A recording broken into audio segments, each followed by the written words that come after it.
বৃষ্টি ভেজা রাতে কেন চলে যাও? কি সুন্দর লাগছে, বাইরে টিপ টিপ করে বৃষ্টি আছে। আর এই বৃষ্টির দিনে অনেক মজা গোসল করা। বৃষ্টির ভিতরে কষ্টের কথা কি বলবো, পারি না বৃষ্টিতে ভেজা গোসল করতে। আশা আছে দেশে যাব, আমি এখন ঢাকা উত্তরায় আছি, তো দেশে যাব, তারপরে বৃষ্টিতে ভিজে গোসল দেব। তো যাই হোক, আমি একটা বিশেষ জিনিস একটা ভিডিও করব আর কি। তো আসলাম আগে প্রকৃত ছাদের বাগান, আর এক বাড়ির মানুষের ছাদের বাগান আমি দেখাই দিচ্ছি আপনাদের। তো এই দেখেন কত এনে কমলা ধরছে, ওই পাশেরটা লেবু, যে লেবু, আর এই যে আম গাছ, ওই যে অনেক গাছ আছে ওদিকে, ওই যে কলা গাছে কলা ধরে রয়েছে, ও যে বিশেষ ভিডিও বলছি। বিশেষ ভিডিওর অর্থ হলো এই দুটো কাদা আর এই একটা রসুনের কাজ আপনার 1000 টাকার ওষুধের কাজ করে দিবে। 1000 টাকার ওষুধের কাজ কেন? যাদের হাত পা কামড়ায়, ব্যথায়, দেখা যাচ্ছে রাত্রে ঘুমাতে পারে না, মানুষরে পা টিপে দিতে বলতে হয়, তারপরে রাত্রে ঘুম হয় না, তাদের জন্য এই টিপসটা, ঠিক আছে, ফলো করবেন। আর এটা নিয়মিত আপনার গায়ে মাখার ইউজ করবেন, তার সাথে থাকবে এই তেলটা। তো দেখতে থাকুন। সুন্দর প্রকৃতি দেখতে খুবই ভালো লাগে। আমার পাশের একটা ছাদ আছে, আমার পাশের বিল্ডিং, ও যে ফুল গাছ অনেক সুন্দর, আজকে ফুলগুলো কম ফুটছে, তো অনেক হ্যাপি লাগে দেখতে আমার ছাদেতে।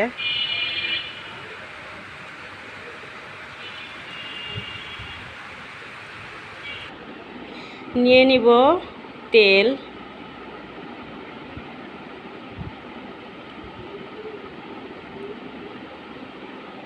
নিয়ে নিছি তেল, নিয়ে নিলাম তেল। আমার আম্মা অনেক দীর্ঘদিন এই পায়ের ব্যথা, পায়ের যন্ত্রণা, চাবানো কামড়ানো ব্যথাগুলায় অনেক ভুগত। তো আমি একদিন কি করি, তেলের ভিতরে আদা রসুন দিয়ে তেলানি মানে করতে চাইছি, মনে নাই, পরে ওই অবস্থায় আমার আম্মাকে তেল মেখে দিছি। পরে হ্যাঁ নাকি সেই তেল মাখার পর থেকে ভালো হয়েছে, বুঝছেন। এই জন্য আপনাদের একদম সঠিক একটা প্রক্রিয়া জিনিস, হাজার হাজার ওষুধ খাওয়া লাগবে না, কাজে আমরা নিজেরা যে জায়গায় ভালো হয়েছি, এই জন্য চাইলাম এই ভিডিওটা আপনাদের সাথেও শেয়ার করি।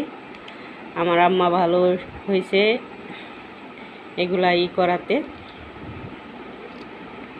তো আদা দেখতেছি নখ দিয়েই ছিলা যাচ্ছে, মানে এত নতুন আদা, তো এই কারণেই আদা রসুন এখন ছিলে নেব, ছিলে নিয়ে ছোট ছোট করে কাইটে নিব।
এই দেশি রসুন আর দেশি আদা, দেশি রসুন আর দেশি আদা দিতে চেষ্টা করবেন।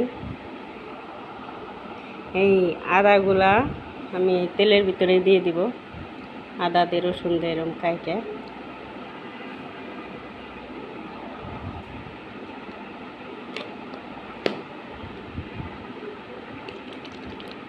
দিয়া একদিন রাখার পর থেকে মাখা, মানে 1-1.5 ঘন্টা হয়ে গেলে পরই মাখতে শুরু করবো। আর এইভাবে তেলের ভিতরে আদা রসুন থাকবে, আপনি 1 বছর পর্যন্ত ওইগুলা ইউজ করতে পারবেন। একটু গন্ধ হয়ে যাবে কিন্তু কাজটা আপনার অ্যাকুরেট করবে, মানে আপনার কাজ যেটা সেটা সঠিক হবে। আর এই টিপসটা, এই ভিডিওটা ফলো করবেন। আর আপনাদের যাদের পায়ে, বয়স্ক মানুষের পা কামড়ানো, পা চিবানো, ব্যথা যন্ত্রণা এগুলা থেকে মুক্ত হবে। আর যাদের ভালো লাগবে তারা এগুলা টিপসটা দেখে আপনারা করতে পারেন ঘরে বসে। কিন্তু দেশি একটা রসুনের আমার 5টা কোয়া নিছি আর 2 টুকরা আদা। এইটি আমার যদি মনে করেন 1000 টাকার ওষুধের কাজ করে, তাহলে আমি কিসের জন্য ওষুধ খাবো? ওষুধ খাইলে, বেশি ওষুধ খাইলে কিডনির সমস্যা হয়, অনেক রোগ থেকে মুক্ত পাওয়া যায়। এই মনে করেন ওষুধ না খেয়ে যদি আমি সুস্থ থাকি, তাহলে আমি ওষুধ খাইতে কিসের জন্য যাব? তো আমি এই যে একটা তেল বানাই রাখলাম, আমি দীর্ঘদিন এই তেলটা নিব, আমার আম্মাকে দিব, আমি নিব। আমারও মাঝে মাঝে পা কামড়ায়, তো দেখা যাচ্ছে আমরা সবাই এটা ইউজ করতে পারি। ঠিক আছে, ভালো থাকবেন, আল্লাহ হাফেজ। যাদের ভালো লাগবে তারা ভিডিওটা দেখবেন আর লাইক কমেন্ট শেয়ার করে দিবেন। আল্লাহ হাফেজ।